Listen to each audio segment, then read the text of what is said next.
Hello there ladies and gentlemen, I'm Paul TX141 Walsh, welcoming you to an all new World of Warships video today on our channel.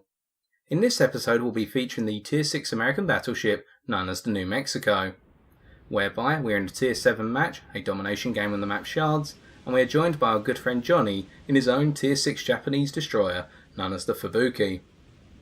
The emphasis of today's video is not on our faults of the New Mexico, as, whilst I have played a number of games with her, I'm not confident enough yet to provide you with a valid opinion, and I do not play battleships enough in general to provide that opinion. So instead we're going to be providing an analysis of our tactics used in this game in order to achieve a rather nice score, support the team's quest for a victory, and take minimal damage. So we start off on the western side of our team's spawn group in the south. Therefore, we are going to make the case for pressing towards A, the closest point. Johnny, in the meantime, is going to make his way up into the centre of the map, i.e. towards B, try to contest it, take it, and then come from a northeastern angle back down towards A.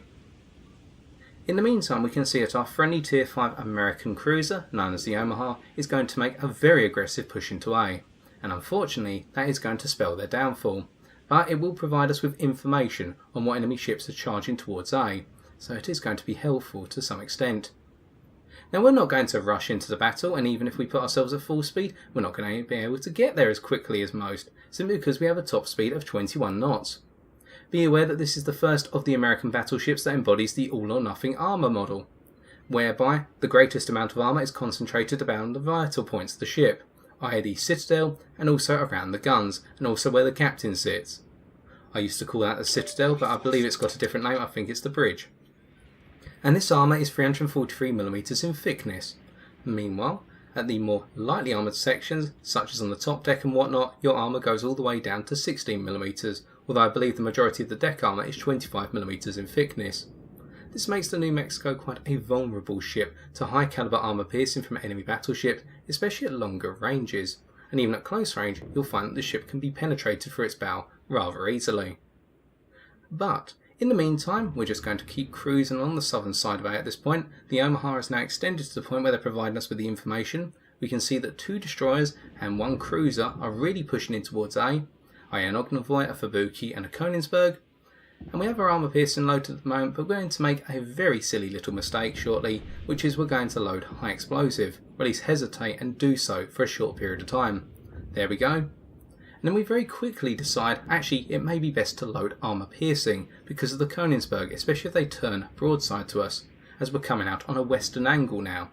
So we're providing multiple angles of attack for our team, with the Omaha being the main course at the moment, and then we're going to come up on that western side. Now, it's a good thing we chose to reload armour piercing once more at this point. Reason being, our reload time is rather long, i.e. 34.2 seconds. If we called it any later, what you're about to see would not have been possible.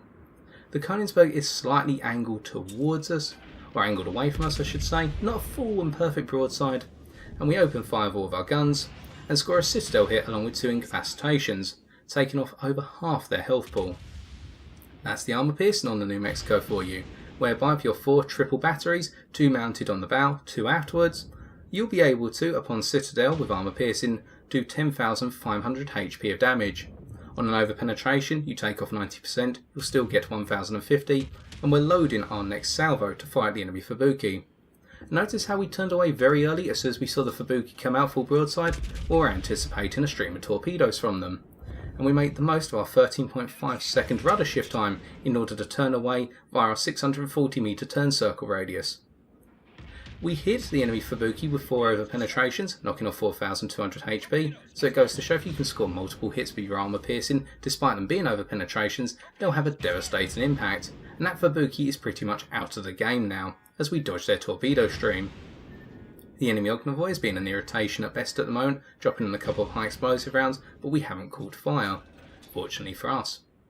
And one other thing to note, if we did take a hit via a torpedo, we would get a 42% torpedo damage reduction. We opened fire with our aft turrets on the enemy Emerald, and we scored an over penetration, quite fortunate as we had to try and predict our shots over a small mountain, or mound I should say, and we're now just making our way a little bit south of A, just pulling a little bit of distance to make sure that the enemy Ognavoy in particular cannot get within 4 kilometers to unleash its deadly torpedoes, which are very difficult to dodge due to their speed. and the fact they only have a 4-kilometre range. The enemy Emerald is continuing to push out and is focusing very heavily on our friendly Furataka, so we're opening up with our aft batteries once more and we're going to try and score a citadel hit. Unfortunately, we aimed just a little bit too high. Alternatively, our dispersion of 233 metres at our maximum range of 17.3 kilometres made our rounds go a little bit too high. But Johnny calls out that the enemy Königsberg is pushing towards him on A as Johnny makes his way in on the east. That Königsberg's gone. Don't worry about it, Johnny. We've cleared that for you as Johnny takes out the enemy Fubuki and now proceeds to capture A. You'll have to excuse me, folks, I've caught another cold and my voice is gradually going once again. Alas, the enemy Emerald is still very fixated on our friendly Furataka, and now that we're loading all of our guns to fire off a full salvo, full broadside, on the enemy Emerald's broadside, it's only going to be a short period of time hopefully before they get deleted, just like my bank account at Christmas time. And there we go, 2 citadels, a devastating strike and our second kill, now taking our damage total up to just shy of 50,000. Now there is an enemy New York making its way along the western side of the map down towards us to engage us and our friendly Furataka. This is the interesting quandary about contesting this southwestern corner on the map shards, in the fact that the teams have to either press in towards a very tight area and their battleships as a result can fall victim to torpedo streams. Alternatively, they have to take the southwestern approach which cuts around to the western side of A and essentially have to fight it out and then move into A in the end game to capture it. Johnny unfortunately is being harassed very heavily by an enemy Ognavoy, but Johnny is not going to die in vain, as we're going to see those torpedoes rip apart the New York. They're going in any second now. There we go, with Johnny taking the New York down from full health and picking up a devastating strike. And we have said to Johnny, come out towards us, we'll try and use our secondaries with their 4.2 kilometre range, all of our secondaries being 127mm caliber batteries in order to support him. But unfortunately, it's just a little bit too late. So we're going to get revenge. And remember a while ago I said, with regards to my thoughts on the Gniewny, the tier 5 Russian destroyer, that showing the full length of your profile towards an enemy ship, i.e. being aft or bow on, is going to get you penetrated by higher caliber shells? Well, the Ognavoy is no stranger to that. Here we go. So, 7 hits, 4 penetrations, 3 over penetrations, that's over 13,000 health knocked off with armour piercing.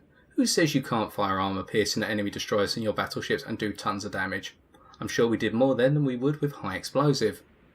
So that's our second devastating strike award presented to us, our third kill, and now we're up to just shy of 63,000 damage. At this point the game is going to take a very slow turn, whereby essentially we're turning in towards A because our friendly Furataka doesn't want to take the objective, so we're going to have to do it instead, as the Furataka presses northwards towards an enemy Omaha. We can see that the majority of the enemy ships have been eliminated and our team has all the cards in its favour, whereby the only objective we don't have is A and we're going to take it. In the meantime, let's talk a little bit more about the New Mexico statistics. Why not? So, with regards to high explosive, because we haven't fired any high explosive at all this game, it can do a maximum upon a citadel of 5,000 HP of damage.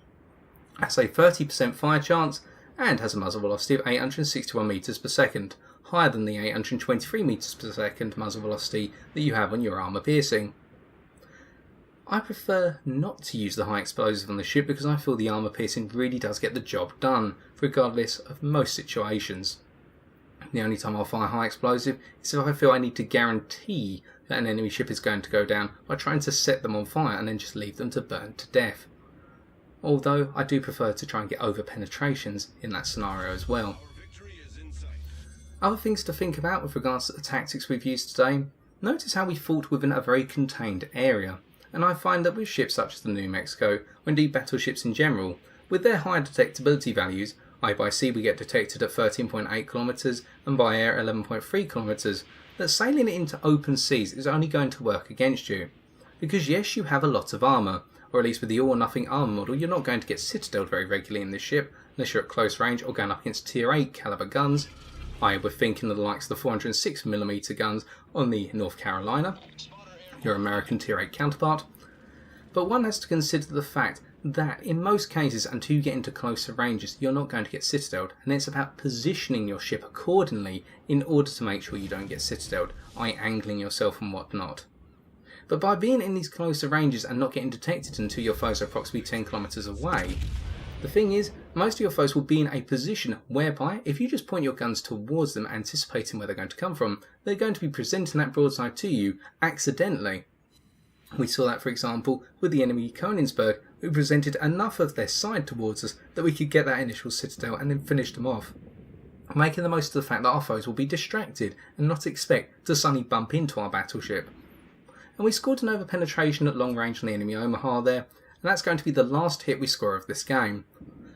And with that, because this game really does take a downward turn in terms of its overall pace, we're actually going to skip to the post-game stats very shortly, because as for what happens for the rest of this match, well, we take a few pot shots at this enemy Omaha, we don't score anything, our team actually loses a large number of ships, but because we held all 3 objectives, we just won on capture points, and by staying alive, in our own case. So with that, let's take a look at those post-game stats. So in what was a rather peaceful game for our ship and her crew, we picked up 292,824 silver credits for the victory, alongside 2,873 experience. We also obtained 2 achievements, both being devastating strike achievements, for destroying an enemy ship with a single artillery salvo, torpedo salvo, or aircraft attack by causing damage to over 50% of the destroyed ship's normal HP. These awards being picked up for the case of the Ognovoy and also the enemy Emerald. In terms of our battle performance, we dealt out a total of 63,834 damage, consisting of 4 citadel hits, 21 target hits, 1 base captured, 2 incapacitations, and 3 enemy ships destroyed. Looking at the team scores, we can see that we came first in terms of base experience earned, picking up 1,915, 703 more than second place in our team, which went to Johnny and his Fubuki.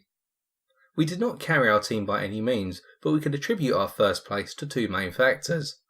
Firstly, whenever we opened fire of our armour piercing, we made sure to do as much damage as possible, typically wiping out all if not the majority of an enemy ship's health. 3 examples being the Emerald, the Königsberg and the Ognovoy. And secondly, because we achieved a complete base capture by ourselves by taking A once the enemy had been eliminated from that region of the map. Looking at our detailed report, we have one item to note here, and that is the damage we received, a total of 4,019. Now some of you may be thinking right now, well, this goes to show that I played the New Mexico as a coward and really this is a garbage video. Think that if you will, but I personally see this through a different light. Think about the initial situation when we came round on the western side of A. We were sitting close to the land masses off to what was our starboard side. Now one has to consider straight away, this means that the distance at which we were spotted was significantly less than our concealment range, i.e. that 13.8 km detectability by sea. So if we're spotted at a distance of 10 km or less as happened today, as a result it is likely that not only were we spotted, but also the allies that supported us. And that was the case with our friendly Furataka being right to the side of us, i.e. off to what was our port side. So this means that when we get spotted, we are simultaneously being spotted with our allies, and therefore the enemy team has to make a choice. Do I shoot at the more heavily armed and armoured New Mexico, knowing it's going to take me a very long time to bring it down? Alternatively, do I shoot at the less heavily armed and armoured cruiser, which I can bring down faster? Or at least that's what the theory would say.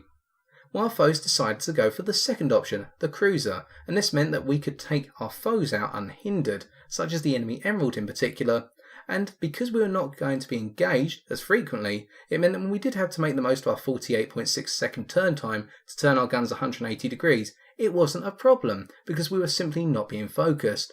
If anything, we were hidden in plain sight.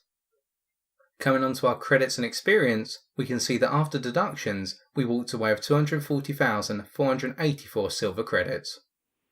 In conclusion, hopefully today we have demonstrated an alternative approach to using one's battleships, that rather than sticking in open waters and trying to slug it out at maximum range with your foes, sometimes sticking close to land masses, especially around a given objective, can work in your favour, as you will not be the first to be spotted, but the first among many on your team, i.e. those ships supporting you, to be spotted, and then the enemy team has to make a decision on who they shoot at first.